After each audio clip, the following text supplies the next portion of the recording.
సాత్విక polytechnic student ని civil third year లో చదువుతున్నాము. ఈ రోజు మేము అందరం ఇక్కడ 1 వీక్ నుంచి ప్రొటెస్ట్ చేస్తున్నాము. జియో 97 ని క్యాన్సిల్ చేయాలని. జియో 97 లో గవర్నమెంట్ మెన్షన్ చేసిన రూల్స్ ప్రకారం మా ఇన్ఫ్రాస్ట్రక్చర్, మా అసెట్ అనేది పబ్లిక్ ప్రైవేట్ పార్ట్నర్షిప్ లో ఉంటుందని మెన్షన్ చేశారు. పీపీపీ కింద ఉంటుందంట.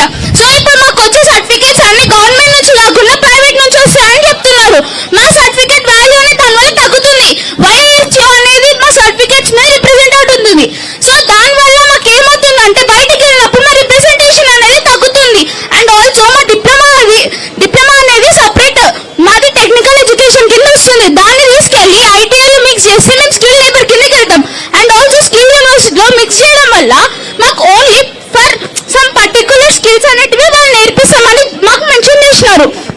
మేము ఇప్పుడు as diploma polytechnic students we have right to learn everything. మాకు మల్టిపుల్ టాస్క్, మల్టిపుల్ థింగ్స్ అనేటివి నేర్పిస్తారు మాకు టెక్నికల్ ట్రైనింగ్ లో. మేము అలాంటిది మాకు నచ్చిన జాబ్ చేసుకునే రైట్ మాకుంది. వీళ్ళు తీసుకెళ్లి దాంట్లో స్కిల్ యూనివర్సిటీలో వేసి వాళ్ళకి నచ్చిన జాబ్స్ ఇప్పించి వాళ్ళ కిందనే మమ్మల్ని ఉంచాలనుకోవడం అది కరెక్ట్ కాదండి. ఇప్పుడు వాళ్ళు మెన్షన్ చేసిన దాని ప్రకారం జియోలో ఓన్లీ 2 years వరకు వాళ్ళకి హ్యాండ్ ఓవర్లు ఉంటుందని చెప్తున్నారు. ఆఫ్టర్ 2 years ఎవరంటే గ్యారంటీ మా లైఫ్ కి. సో అది మాకు ప్రాబ్లం అవుతుంది. అండ్ ఆల్సో మెన్షన్ చేశారు మా గవర్నమెంట్ అసెట్స్ అనేటివి ప్రైవేట్ వాళ్ళకి ఇస్తారు అనేసి. 2 years తర్వాత ఇన్ఫ్రాస్ట్రక్చర్ అనేటిది మొత్తం వాళ్ళు డెమాలిష్ చేయొచ్చు, ఏమైనా చేసుకోవచ్చు అనేసి అట్లా మెన్షన్ చేసింది. ఇప్పుడు లేటర్ ఆన్ ప్రైవేట్ వాళ్ళకి లాసెస్ వచ్చినప్పుడు మమ్మల్ని ఎందుకు అట్లా వాళ్ళు తీసేసే ఛాన్సెస్ కూడా ఉంటుంది కదండి జాబ్స్ నుంచి. మా ఫీజెస్ పెంచవచ్చు, మా ఫీజెస్ తగ్గియచ్చు. ఇప్పుడు అందరు లో బ్యాక్గ్రౌండ్ నుంచి వచ్చిన వాళ్ళు ఉంటారు. లో బ్యాక్గ్రౌండ్ వాళ్ళు ఎంత ఫీజెస్ కట్టుకోలేరు. ఇప్పుడు మనకి వాళ్ళు ఇచ్చిన యూనివర్సిటీ వెబ్సైట్ లో చూసుకుంటే ఒక్కొక్క కోర్స్ కి 3 months కి 40,000 ఫీజెస్ ఉన్నాయి. 40,000 ఫీజెస్ కి 2,000 అప్లికేషన్ ఉంది. ఎవ్రీ ఇయర్ కి మాకు చదువుకుంటే 3,000 కంటే ఎక్కువ కూడా కాదు. అలాంటిది వాళ్ళు 40,000 3 months కనిపెడితే ఎక్కడి నుంచి కట్టుకుంటారు ఫీజెస్? అసలు ఫీజెస్ కట్టుకోలేకనే కదా అందరు ఇంటర్మీడియట్ చేసుకోకుండా డిప్లొమా జాయిన్ అయ్యేది. అలాంటిది మీరు ఆ స్కిల్ యూనివర్సిటీలోకి ఎట్లా జాయిన్ చేస్తారు మమ్మల్ని? స్కిల్ యూనివర్సిటీ అనేది పెట్టద్దు. స్కిల్స్ లేని వాళ్ళకి స్కిల్ యూనివర్సిటీ అవసరం. ఇప్పుడు డ్రాప్ అవుట్ స్టూడెంట్స్ కి స్కిల్స్ అనేటివి ఇంపార్టెంట్. స్కిల్స్ మీద జాబ్ తీసుకుంటారు. అట్లా స్కిల్స్ మీద ఇంపార్టెంట్ ఉన్న వాళ్ళకి కదా మీరు తీసుకెళ్లాల్సింది. మేము టెక్నికల్ స్టూడెంట్స్, మేము ఆల్రెడీ స్కిల్స్ నేర్చుకుంటున్నాం కదా. మాకు సపరేట్ గా స్కిల్ యూనివర్సిటీ అవసరం లేదు. మా టెక్నికల్ మాకు ఉంచండి, స్కాలర్షిప్స్ పెంచండి. ఇప్పుడు మీకు మాకు ఫండ్స్ ఏమని చెప్తున్నారు. ఆ ఫండ్స్ కోసం అనేసి మా స్కిల్స్ యూనివర్సిటీ అనేది ఇంప్లిమెంట్ చేస్తున్నామని చెప్తున్నారు. ఆ 600 ఫండ్స్ అనేటివి ఏదో ఐటీఐ తీసుకొచ్చి మా డిప్లొమాలో కలిపాను కదా. అట్లా మా డిప్లొమాలో కలిపినప్పుడు వాళ్ళ నుంచి తీసుకోరండి 600. ఐటీఐ చేసిన వాళ్ళు లాటరల్ ఎంట్రీస్ గా డిప్లొమాకే కదా వచ్చేది. సో మీరు తీసుకురండి ఐటీఐ వాళ్ళని ఇళ్ళకి. ఆ 600 crores మాకు తీసుకురండి. 600 crores ఎట్లనైతే గవర్నమెంట్ అనేది శాంక్షన్ చేస్తుంది.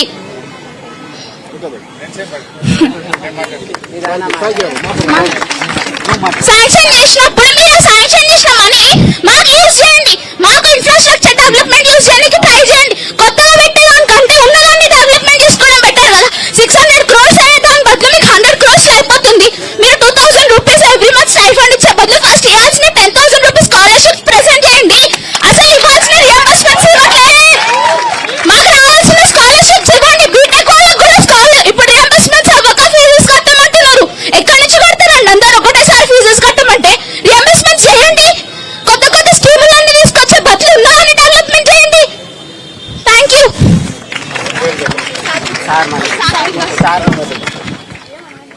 జై తెలంగాణ. పాలిటెక్నిక్ విద్యార్థుల ఐక్యత. జియో 97ను, జియో 97ను we want జియో 97ను. పాలిటెక్నిక్ విద్యను ఎస్బిటిఇటిలో, పాలిటెక్నిక్ విద్యను ఎస్బిటిఇటిలో మాకొద్దు మాకొద్దు మాకొద్దు మాకొద్దు.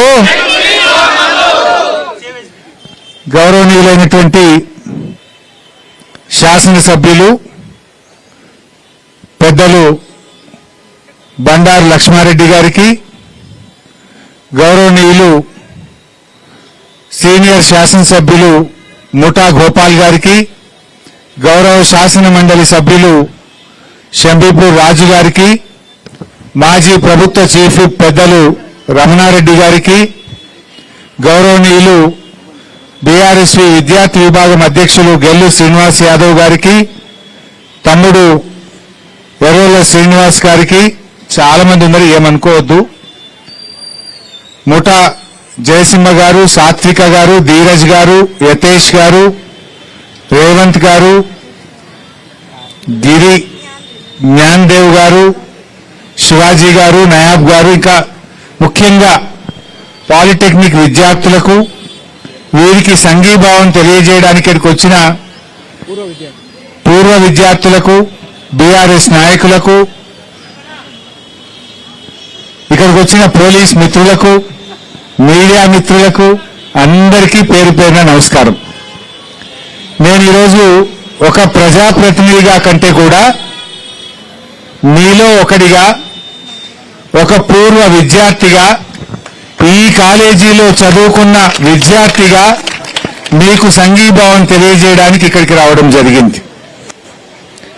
రేవంత్ రెడ్డి పాలన ఎట్లయిపోయిందంటే పిచ్చోడి చేతిలో రాయిలాగా మారిపోయింది. ఇవాళ రేవంత్ రెడ్డి గారు ఈ పాలిటెక్నిక్ విద్యను తీసుకుపోయి శక్తిలో కలుపుతున్నా అంటున్నాడు, ఐటీఐలతో కలుపుతున్నా అంటున్నాడు. అసలు ఎందుకు కలిపిండో మీకు అర్థమైందా? అసలు ఏంటి ఆ శక్తి ఏంటి, ఆ యూనివర్సిటీ ఏంటి? అసలు ఆ స్కిల్ యూనివర్సిటీ అనేది ప్రభుత్వ యూనివర్సిటీ కాదు, PPP model, public private partnership లో ఏర్పాటు చేసిందే స్కిల్ యూనివర్సిటీ. ఆ స్కిల్ యూనివర్సిటీ ఒక 3 ఏళ్ల దాకా రాష్ట్ర ప్రభుత్వం సహకారం అందిస్తుంది. 3 ఏళ్ల తర్వాత స్కిల్ యూనివర్సిటీ దాని కాళ్ళ మీద అది నిలబడాలి, పిల్లల దగ్గర ముక్కుపిండి ఫీజు వసూలు చేయాలి, లెక్చరర్లకు జీతాలు ఇవ్వాలి, కాలేజీ స్వయంగా తనకు తాను యూనివర్సిటీ నడుపుకోవాలన్నది నేను చెప్పట్లా, పిల్లలు చెప్పట్లేదు, స్కిల్ యూనివర్సిటీ చట్టములోనే పొందుపరచబడ్డది, which is a PPP model. ఇలా ప్రభుత్వ పాలిటెక్నిక్లను తీసుకుపోయి ఎందుకు ప్రైవేట్ పరం చేస్తున్నారు రేవంత్ రెడ్డి? ఇలా రాష్ట్రంలో 113 పాలిటెక్నిక్లు ఉన్నాయి, గవర్నమెంట్ అండ్ ప్రైవేట్ కలిపి 1,00,000 మంది పాలిటెక్నిక్ విద్యార్థులు చదువుకుంటా ఉన్నారు. ఈ రేవంత్ రెడ్డి తుగ్లక్ నిర్ణయంతో 1,00,000 మంది పాలిటెక్నిక్ విద్యార్థుల భవిష్యత్తు ప్రశ్నార్థకంగా మారబోతా ఉంది. ఇలా అర్థం చేసుకోవాల్సింది రేవంత్ రెడ్డి ఏం చేసే ప్రయత్నం చేస్తున్నాడు? దీని పేరు మీద ఈ 59 ప్రభుత్వ పాలిటెక్నిక్లను స్కిల్ యూనివర్సిటీకి ఇచ్చేస్తున్నాడు. Skill university is a private university which is not government. అంటే ఇవాళ ప్రభుత్వ ఆస్తులను 100,000 కోట్ల